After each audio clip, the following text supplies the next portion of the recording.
ராதே கிருஷ்ணா. வணக்கம். நான் உங்கள் சிகியம்மா பேசுகிறேன். ஐயப்பன் கோவிலுக்கு போகணும் அப்படின்னாவே நம்மளுக்கு முதல்ல நம்மளுக்கு யார் தேவை அப்படின்னாக்கா நம்மளுடைய குரு இருந்தால் தான் நம்ம சிறந்த முறையில் போய் ஐயனை தரிசிக்க முடியும். எதுக்காக அப்படின்னாக்கா நம்ம போகிறது எல்லாமே காட்டு வழி பாதை. அந்த காட்டு வழி பாதை எப்படி இருக்கும், அதுக்கு நாம் நம்மளை எப்படி தயார்படுத்திக்கணும், அதுக்கு உண்டான விதிமுறைகள்லாம் என்ன அப்படிங்கிறதெல்லாம் யார் சொல்லிக் கொடுப்பாங்க? நம்மளுடைய குரு தான் சொல்லிக் கொடுப்பாங்க. மாதா பிதா குரு தெய்வம். அம்மாவும் அப்பாவும் நம்மளை ஒரு நல்ல குருமார்கிட்ட கூட்டிகிட்டு போய் விட்டாங்கன்னா அந்த குரு என்ன பண்ணுவார்? நம்மளுக்கு தெய்வத்தையே காமிப்பார். அப்படியாப்பட்ட சிறந்த தெய்வம் யார் அப்படின்னாக்கா நம்மளுடைய ஐயப்பன் தான்.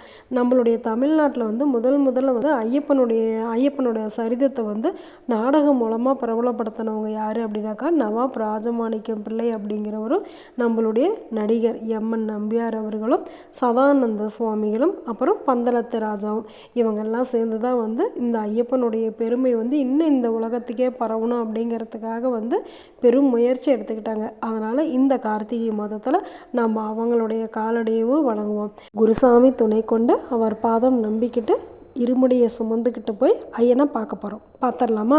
நல்லது நினைப்போம், நல்லதே நடக்கும், ஆனந்தமாக இருப்போம். ஓகே, பாய். ராதே கிருஷ்ணா.